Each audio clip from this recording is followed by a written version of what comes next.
we have become the target. The trash, whether it's a white trash, black trash, brown trash, desi trash, Indian trash, they are all finding purpose to attack us. It's important for us to to literally awaken and assert. देखिए हमारा जो है शांति के नाम पे हम अपने आप को लड्डू बना देते हैं, वो हमें नहीं करना है। एक बात याद रखिएगा, ये मूल मंत्र है, अगर आप इसको याद रखेंगे तो बहुत फायदा होगा। Compromise is a dirty word. It is always the evil and the negative that seeks compromise. Dharma always loses, the right always loses in a compromise. So, can there be a compromise between 2 drops of poison and a gallon of milk? There can't be. And that's what you have to say emphatically no. If you do not know how to say no, your yes has no meaning. Remember that part. If you do not know how to say no, your yes has no meaning. You cannot have a compromise between poison and milk, a gallon of milk. Whenever you compromise, it is always the dharmic thing that loses. And in a compromise of this situation, this is a no compromise situation for us. Others have figured it out.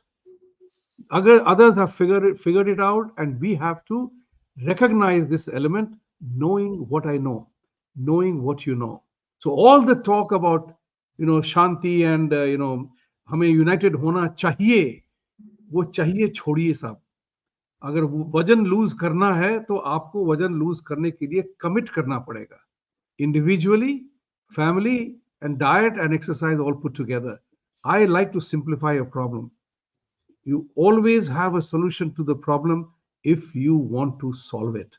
If you do not want to solve it, you will give excuses and you will give reasons and you will make all fantasies. Oh, ऐसा था, वैसा था, तेज जी ने ये नहीं बोला, आदित्य जी ने ये नहीं बोला, वो उसने ये किया, उसने वो किया. नहीं, आपको ये याद रखना पड़ेगा इस बात को, आप अमेरिका में हैं क्योंकि आपने वो डिसीजन ली अपने चॉइस के बारे में कि आप यहाँ हैं.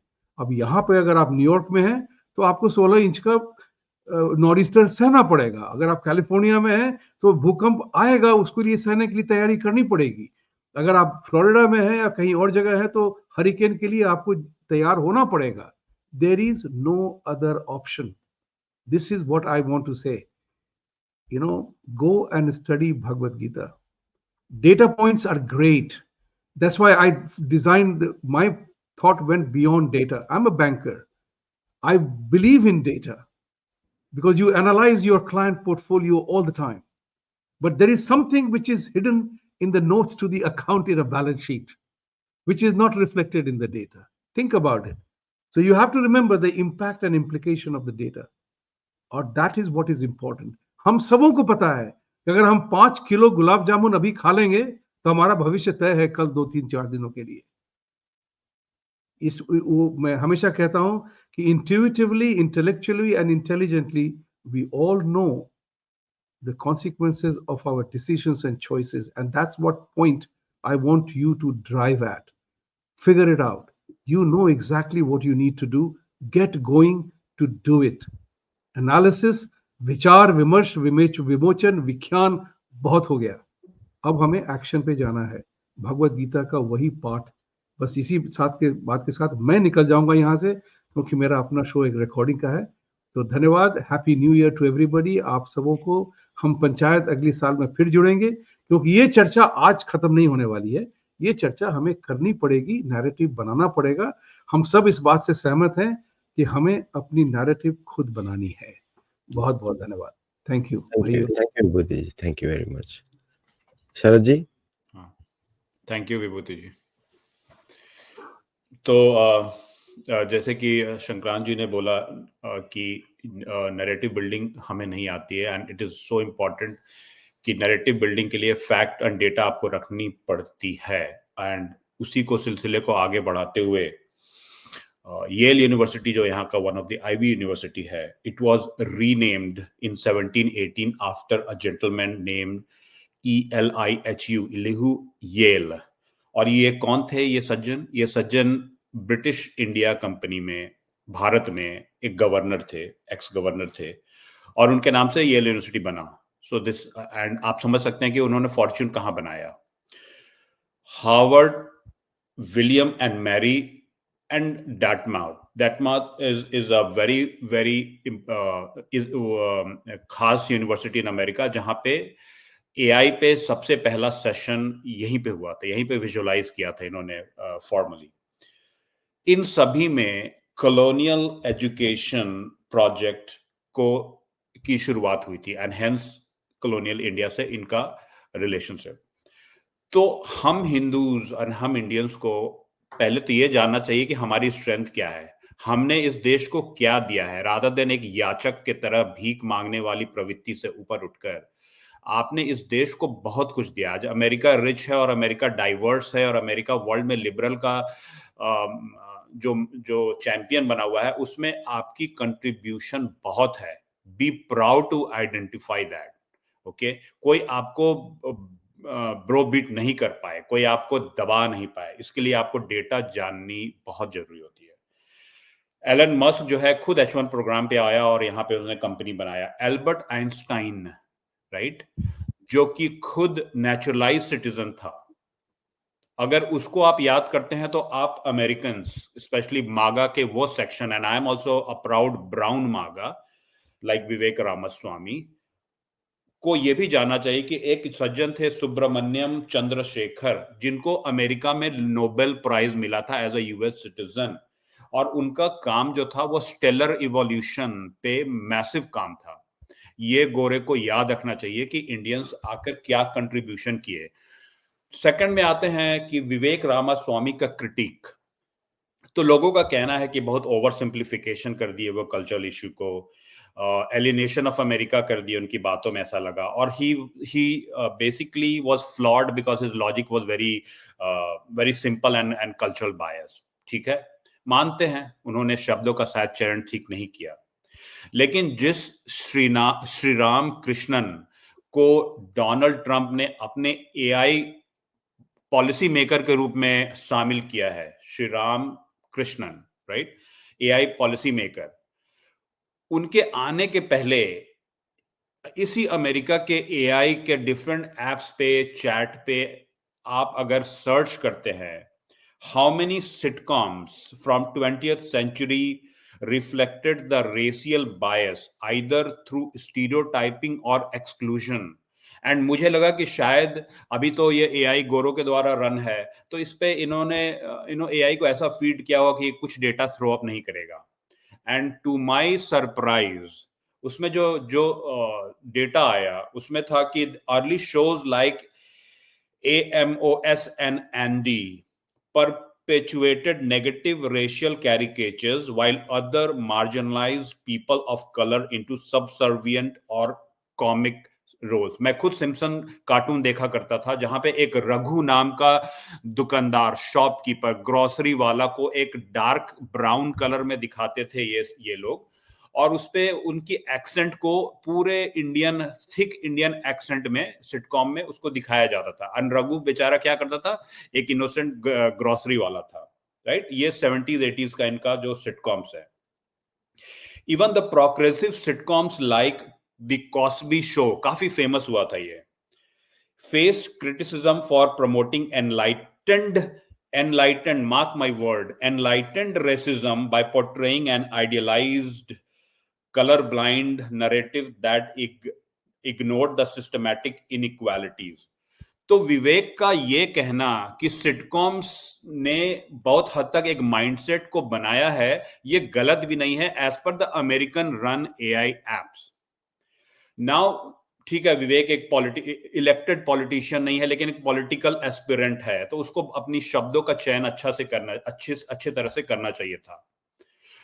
तो इसका मैं काउंटर ये देता हूं कि सेम AI ऐप में जब मैंने दूसरा क्वेश्चन पूछा कि कितने अमेरिकन प्रेसिडेंट जो व्हाइट सुप्रीमिस्ट, जिसको आप एलिजिडली बोल सकते हैं, ने रेशियल बायस स्टेटमेंट दिया, तो उसमें जो लिस्ट आया उसमें Andrew Johnson, Woodrow Wilson, Calvin Coolidge, Richard Nixon, Lyndon Johnson, J. Edgar Hoover and Dwight Eisenhower.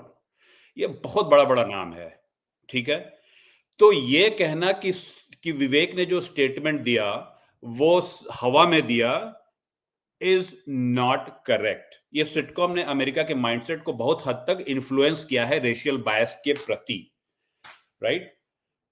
और लास्टली मैं ये कहना चाहूंगा कि इंडियन अमेरिकन ने, जो कि 4.8 मिलियन ऑफ द पॉपुलेशन है, 4.8 million which is 1.5% of the population of USA, वो 5.6% इनकम टैक्स देते हैं, जो कि 300 बिलियन में कन्वर्ट होता है, 300 बिलियन। और इनका जो सोशल सिक्योरिटी है, इनका जो हेल्थ केयर प्रोग्राम है, स्कूल को जो फंडिंग करते हैं, कैपिटलिस्ट कंट्री फ्री स्कूलिंग करता है 10th तक, इनको फंड कौन किसके पॉकेट से आ रहे हैं?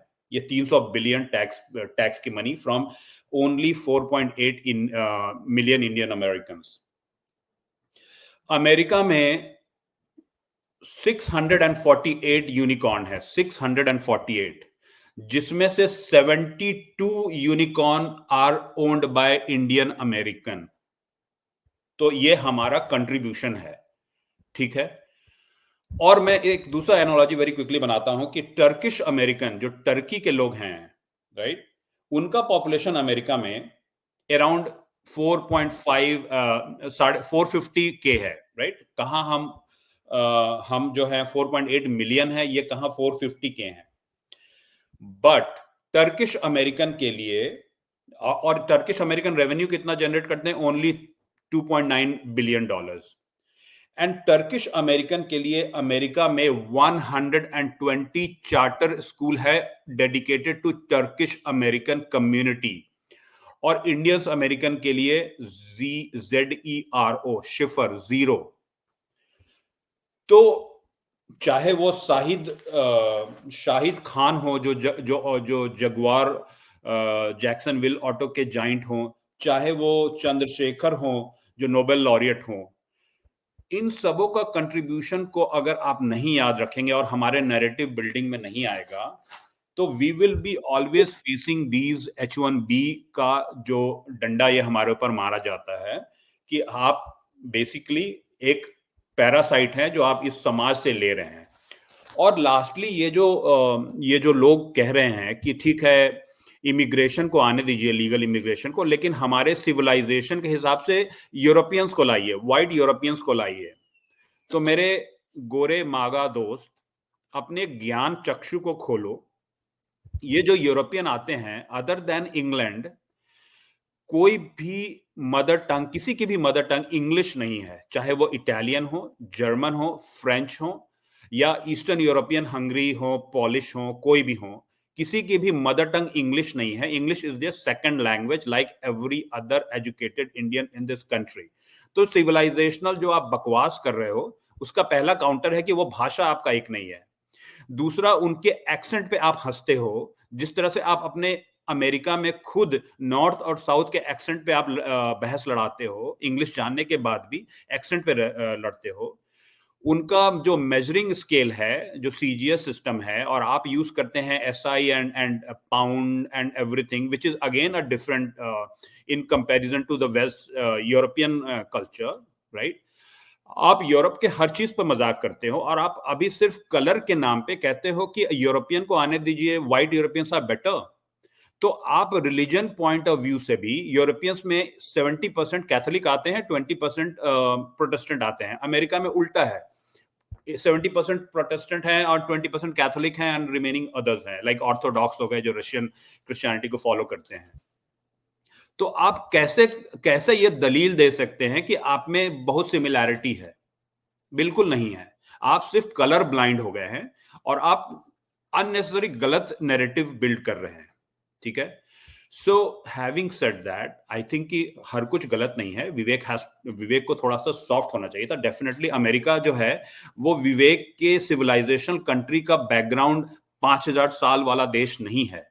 अमेरिका एक मॉडर्न कंट्री है जिसकी हिस्ट्री सिर्फ 400 ईयर्स ओल्ड है। और उस हिस्ट्री में, उस पाश्चात्य हिस्ट्री में sitcoms plays an important role. तो ये कहना कि भाई आप प्रॉम्प्ट नाइट को और फुटबॉल मैच को इंपॉर्टेंस देते हैं ओवर एजुकेशन, ये थोड़ा word could have been better selected, क्योंकि ये ऑफेंड किया है, बिकॉज इनकी हिस्ट्री नहीं है। और आप एक ऐसे कंट्री से आते हैं जहां पे आप इतिहास के, जहां भी आप देखेंगे इतिहास ही है आपका।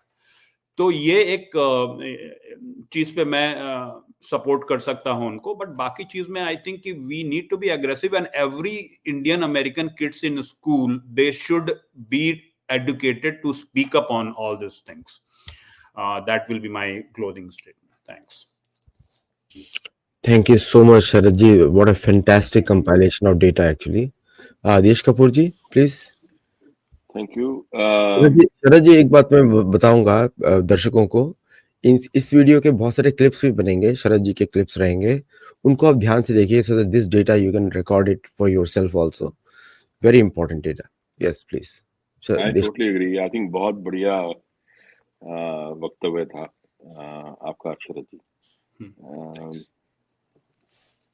तो मेरे पास वो कई बातें जो शरद जी ने बोली इतनी सटीक थी कि उसके बारे में और कुछ कहने की जरूरत नहीं है। तो मेरे पास 4 पॉइंट्स हैं, मैं उसके बारे में डिस्कस करता हूँ। एक तो ये है कि काफी लोग कह रहे हैं कि इंडियंस ने, स्पेशली जो राइट विंग इंडियंस हैं, उन्होंने मागा को बैक करने में एक गलती की है। मेरे ख्याल से नहीं की, क्योंकि वो हमारे पास 2 ऑप्शन थी, एक तो लेफ्ट, एक ये वो एक तो डीप स्टेट, एक नॉन डीप स्टेट, बेसिकली 2 ही थे। हुआ ये है कि ये जो नॉन डीप स्टेट है, जो मागा है, MAGA is actually like one part of the entire Trump campaign, which is not really like वो पार्ट तो रहा है वो वोटिंग करने में, पर जिताने में जिस तरह से नैरेटिव वॉर खेली गई, उसमें एक्चुअली उसका इतना बड़ा हाथ नहीं था जितना विवेक रामास्वामी, इलॉन मस्क और इन सारे लोगों का था। वो जो मागा थे वो हमेशा से ही लाइक उनकी ये प्रॉब्लम नहीं है कि वो अपने ही दायरे के आसपास घूमते रहते हैं। तो पहले तो वो तो मेरे को नहीं लगता कि हमने कोई गलती की। हमारी आगे का हमारा एफर्ट ये होना चाहिए कि हम ठीक तरह से अपनी बात को रखें। ये जो इंटरनल जो सिविल वॉर जो चल रही है, उसको एक्चुअली रोकना, उसको सही तरीके से डील करना बहुत जरूरी है हमारे लिए, बिकॉज यही आगे चल के डिसाइड करेगी कि इंडियन अमेरिकन का फ्यूचर और डेस्टिनी यहाँ क्या होगी। तो ये एक तरह का सुनहरा मौका भी है, बिकॉज इस समय जो लोग हम में से आगे आएंगे और आगे आके बढ़ते हैं और अपनी आवाज उठाते हैं, नैरेटिव बनाते हैं, जो नैरेटिव हम आज बनाएंगे वो नैरेटिव आगे आने वाली पीढ़ियों के ऊपर लागू होगा, और वो उनको ऊपर भी चढ़ा सकता है, उनको नीचे भी गिरा सकता है। तो एक तरह से विवेक रामास्वामी ने जो कुछ कहा, मैं उसको समर्थन करता हूँ, because see the thing is, एक तरफा अटैक बहुत हो चुका है हमारे खिलाफ। ये कहना कि हमारी कल्चर ऐसी है वैसी है, कास्ट सिस्टम, वो तो सारी किताबों में लिखा है। कभी ऐसा भी वक्त आता है जब आपको काउंटर करना पड़ता है, और ये काउंटर सही था उस हिसाब से अगर मैं देखूं तो there is a fundamental cultural difference. अगर आप यूट्यूबर्स को अगर देखें जो इंडिया में गए हैं, जो अमेरिकन हैं, वो भी साफ बोलते हैं कि ये कल्चरल डिफरेंसेस हैं। बहुत सारी कल्चरल इश्यूज हमारे इंडियन सिस्टम में भी हैं, उसको भी निकालना बहुत जरूरी है, जो हमने नहीं किया आज तक। तो एक तो वो है, और दूसरा ये है कि अगर इंडियंस का अगर हम कंट्रीब्यूशन देखें, सबसे पहला मैं वो बात कर रहा था रियल एस्टेट की। बहुत सारे जो हैं हाउसिंग सब डिविजन, उसमें इंडियंस घर ले लेते हैं। अगर, और ये सारे H1Bs होते हैं, इनको ये नहीं पता होता कि कल को इनकी नौकरी रहेगी नहीं रहेगी, H1B रहेगा नहीं रहेगा, फिर भी ये घर लेते हैं और हजारों में ले रहे हैं। जिस दिन इन्होंने H1B को रोका, उस दिन बाकी सब का तो होगा नुकसान, रियल एस्टेट इंडस्ट्री का बहुत बड़ा नुकसान होगा, because it will collapse. It will really collapse. And these people do not understand. और ये H1Bs जब हम आते थे, जब हम आए थे H1B पे, हम तब सोशल सिक्योरिटी और मेडिकेयर और ये सब कुछ पे करते थे. आजकल के H1B हैं, हमें फिर भी लगता था कि एक दिन हमें मिल जाएगा ग्रीन कार्ड और हमें वो सिटीजनशिप मिल जाएगी, तो इसलिए वो कभी वापस भी आएगा. आजकल के जो ग्रीन कार्ड है वो कम से कम 20-25 साल का वेट है, तो वो सिर्फ दे रहे हैं. इनफैक्ट अगर मैं कहूँ, अब मैंने कैलकुलेशन नहीं किया, पर कैलकुलेशन अगर करो, जैसे शरद जी वो बता रहे थे, तो जो आज के जो इमिग्रेंट्स हैं, जो वो सोशल सिक्योरिटी पे कर रहे हैं, शायद उसी की वजह से अब भी आजकल के लोगों को सोशल सिक्योरिटी मिल रही है, वरना सोशल सिक्योरिटी उन्होंने खा गए थे सारे. तो it is like a social security is basically like a Ponzi scheme, and like similarly Medicare. The only thing that is actually holding it up are the immigrants who are actually paying into it और ले नहीं रहे. और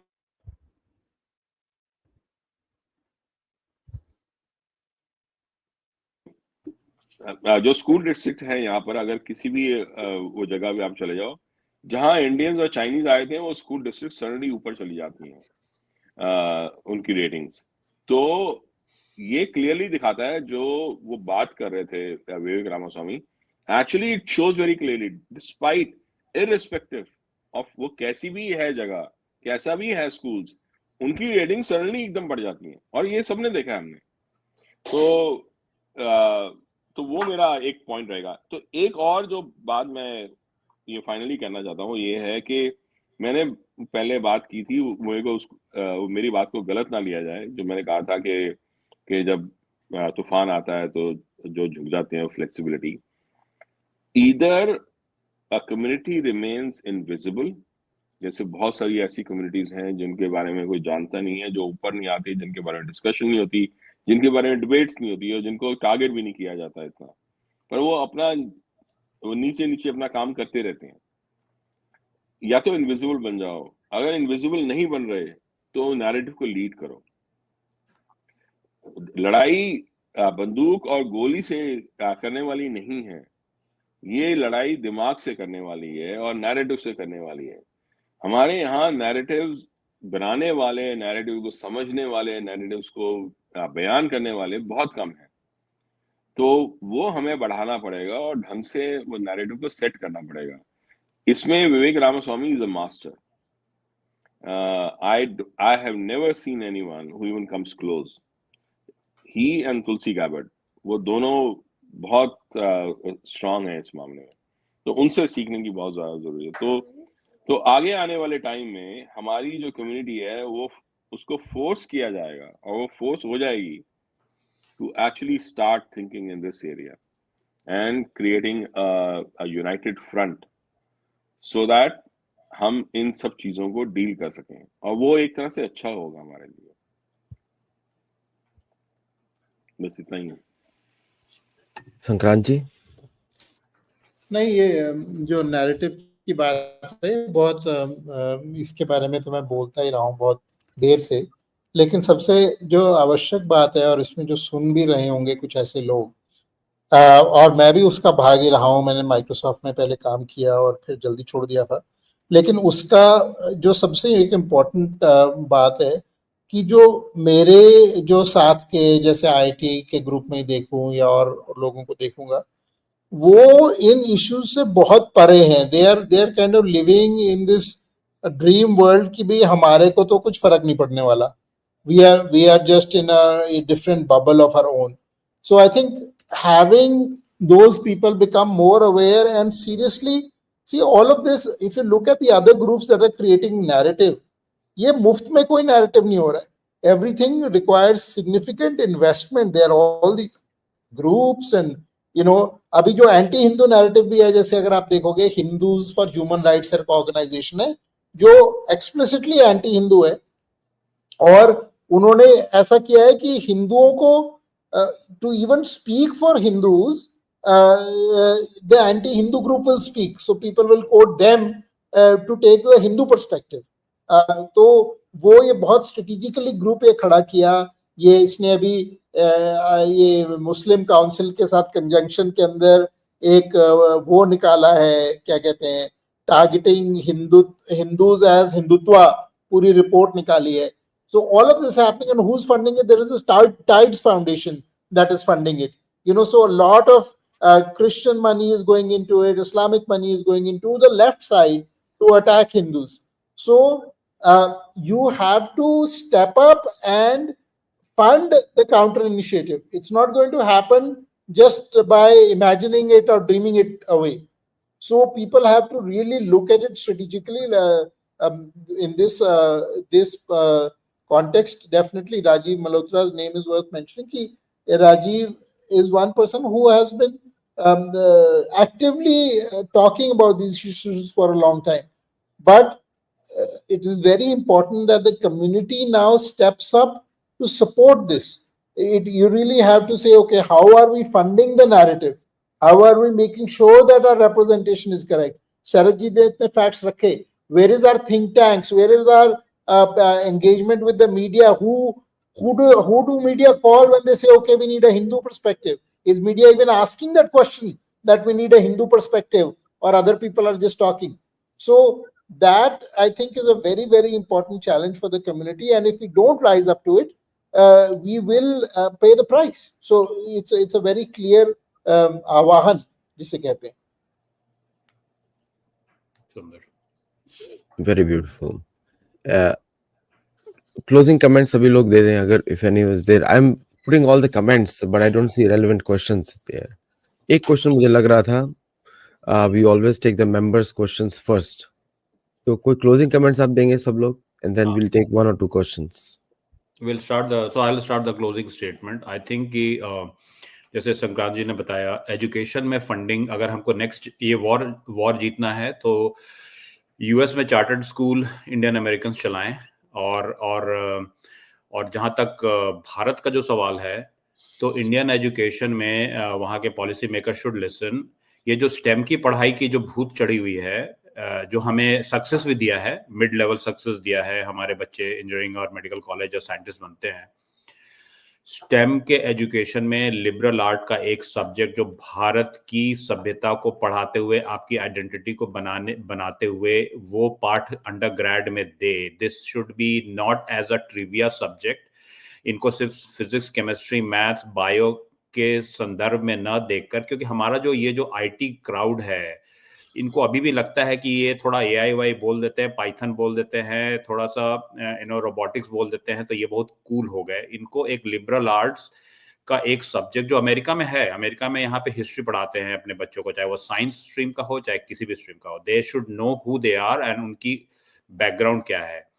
ये मैं बहुत दिनों से बोल रहा हूँ. आई थिंक वो बीजेपी के एक स्पोक्स पर्सन आए थे बहुत पहले, एक कॉल पे मैंने उनको भी बोला था कि you guys have to at least add this subject, ताकि हम आइडेंटिटी को बनाएं. ये बहुत जरूरी है बोथ भारत और यहाँ के चार्टर्ड स्कूल में एनआरआईज को इन्वेस्टमेंट करना चाहिए. अदरवाइज वो फिका जाएंगे, वो समझ नहीं रहे, ये घर में आ गई है लड़ाई उनके. तो that will be my opening statement.